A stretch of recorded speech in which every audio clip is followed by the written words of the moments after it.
एक दिन टुनटुनी चिड़िया कश्मीर की झील पर टहल रही थी। अरे वाह, यहाँ कितनी ठंडी ठंडी हवाएं चल रही है। अभी मैं थोड़ी देर और टहल लेती हूँ, फिर घर जाऊँगी। वैसे भी माँ कहती है सुबह सुबह टहलने से सेहत बहुत ही अच्छी रहती है। ताज़ी और प्रदूषण मुक्त हवाएं सुबह सुबह ही चलती है, हाँ नहीं तो। तभी टुनटुनी चिड़िया को नकचड़ी सुंदरी कौवी नदी पर टहलती हुई दिखाई देती है। टुनटुनी जल्दी जल्दी उसकी नजरों से दूर जाना चाहती थी। हे भगवान, ये सुंदरी काकी भी यही टहलने आई है। मुझे जल्दी यहाँ से दूर जाना होगा। अगर उन्होंने मुझे यहाँ देख लिया तो तुरंत मेरे पास आकर मेरा दिमाग खाने लगेंगी। और सुबह सुबह मुझे कोई शौक नहीं है कि मैं सुंदरी काकी से अपना भेजा फ्राई करवाऊँ। तब तक आप लोग कमेंट में बताएं 37 - 28 कितने होते हैं। टुनटुनी वहाँ से जाने लगती है। तभी सुंदरी कौवी उसे आवाज देती है। अरे ओ टुनटुनी, तू भी यहाँ टहल रही है? जरा इधर तो आना, मुझे तुझसे कुछ बातें करनी है। मेरा घर खो गया, जिसका डर था वही हुआ। आखिर काकी ने मुझे देख ही लिया, लेकिन अब कुछ नहीं हो सकता। मुझे उनकी बकबक तो सुननी ही होगी। टुनटुनी चिड़िया सुंदरी काकी के पास जाती है। अरे ओ टुनटुनी, क्या हाल चाल है तेरी मम्मी पापा के? कई दिनों से उनसे मुलाकात नहीं हुई। घर में सब ठीक तो है ना? हाँ काकी, सब ठीक है। माँ घर के कामों में लगी रहती है, इसलिए उन्हें बाहर निकलने का मौका ही नहीं मिलता। ये बात तो सही है, थोड़ा तू भी घर के काम कर लिया कर। अब तू बड़ी हो गई है, कल को तेरी शादी होगी। और बता, तेरे पिताजी ने अपने खेत में कौन सी फसल लगाई है? काकी, इस बार पिताजी ने अपने खेत में कोई फसल नहीं उगाई है। उनके पास बीज खरीदने के लिए पैसे नहीं है। जब पैसे आएंगे तब कोई फसल उगाएंगे। अच्छा तो ये बात है, तू ऐसा कर, मेरे साथ मेरे घर चल। मैं तुझे बैंगन के बीज देती हूँ। तेरे काका ने अपने खेत में बैंगन की फसल उगाई है, थोड़े से बीज बच गए हैं। तू उसे ले जाकर बंटी को दे देना। टुनटुनी सुंदरी काकी के साथ उसके घर जाती है। सुंदरी टुनटुनी को बैंगन के बीज देती है। घर आकर वो बैंगन के बीज अपने पिता बंटी कबूतर को देती है। पिताजी, आज नदी पर मुझे सुंदरी काकी मिली थी। उन्होंने मुझे बैंगन के बीज दिए हैं, आप इन्हें अपने खेत में बो दीजिए। बंटी कबूतर खुशी खुशी अपने खेत में बैंगन के बीज को बो देता है और उसकी अच्छी देखभाल करने लगता है। कुछ दिन बीतने पर उसके खेत में बैंगन के खेत पर बहुत सारे बैंगन लग जाते हैं। बैंगन की पैदावार देखकर पूरा परिवार बहुत खुश होता है। टुनटुनी अपने पिता से कहती है, पिताजी, बैंगन की तो अच्छी खेती हुई है, आप इन्हें लेकर मंडी जाइए। तब तक मैं बाकी बचे बैंगन की रखवाली करती हूँ। हाँ जी, टुनटुनी के पापा, बिटिया ठीक कह रही है। हम दोनों माँ बेटी मिलकर खेत की रखवाली करते हैं। तभी सुंदरी काकी और कालू कौवन के खेत में आते हैं। अरे वाह बंटी भैया, आपकी फसल तो बहुत अच्छी हुई है।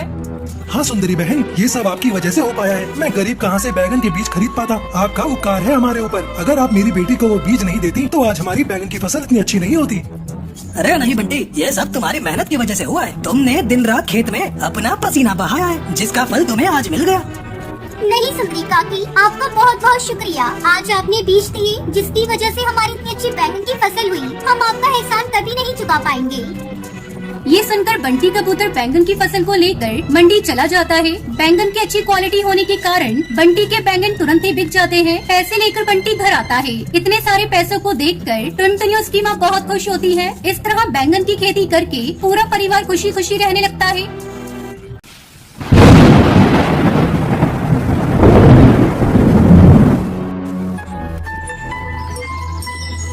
किसी जंगल में टुनटुनी चिड़िया अपनी सास टूनी चिड़िया के साथ रहती थी। टुनटुनी का पति टुन्नू चिड़ा मुर्गियों के अंडे बेचा करता था। उठो टुनटुनी, सुबह हो गई, जाकर मुर्गियों के अंडे इकट्ठा कर लो। तब तक मैं मुँह हाथ धोकर आता हूँ। ठीक है जी, मैं अभी जाती हूँ। किचन में मैंने रात में तुम्हारे लिए रोटियाँ बनाकर रखी थी, उससे तुम खा लेना।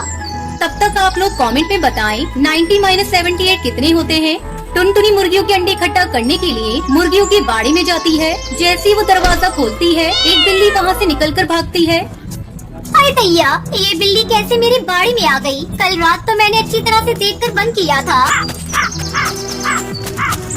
हे भगवान, ये क्या हो गया? यहाँ तो सारी मुर्गियाँ मरी पड़ी है। टुन्नू जी, अरे टुन्नू जी, जल्दी यहाँ आओ, हम तो बर्बाद हो गए। पता नहीं कहाँ से एक बिल्ली अपने बाड़े में घुसी थी, उसने सारी मुर्गियों को मार डाला। टुनटुनी की रोने चिल्लाने की आवाज सुनकर टुन्नू चिड़ा वहाँ आता है। ये सब कैसे हो गया टुनटुनी? मुर्गियों को दाना पानी तो तुम देती हो, तुमने ठीक से देखकर दरवाजा बंद नहीं किया होगा। हाय हाय, अब क्या होगा? अब मैं कैसे लाला तोता रात में कर चुकाऊंगा। अचानक टुन्नू चिड़ा बेहोश होकर गिर जाता है और उसकी मौत हो जाती है। क्या हुआ जी आपको? आप कुछ बोल क्यों नहीं रहे हो? माँ जी, ये सब क्या हो गया? हमारी तो दुनिया ही उजड़ गई।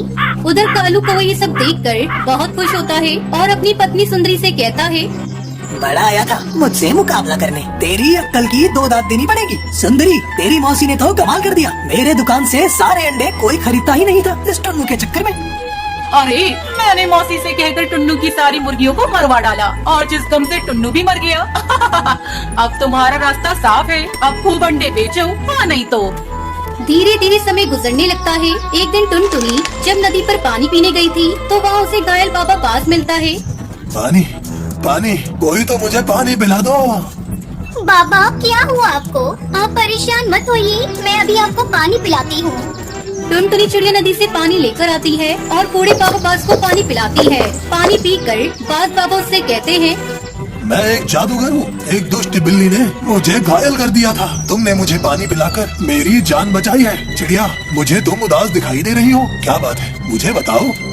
टुनटुनी चिड़िया उस बाबा जादूगर को सारी बात बताती है। बाबा, मेरे पति अब इस दुनिया में नहीं रहे। मैं अपनी सास के साथ रहती हूँ और मेहनत मजदूरी करके अपनी जिंदगी गुजर बसर कर रही हूँ।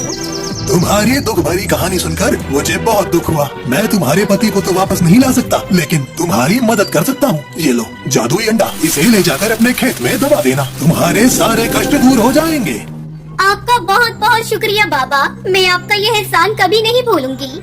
टुनटुनी संडे को लेकर अपनी आंगन में बो देती है। अगले दिन उसकी खुशी का ठिकाना नहीं रहता। सारा आंगन अंडों से भरा पड़ा था, जिसे बेचकर वो अमीर हो जाती है। इस तरह टुनटुनी अंडे की खेती करके अपनी सास टूनी के साथ खुशी खुशी रहने लगती है।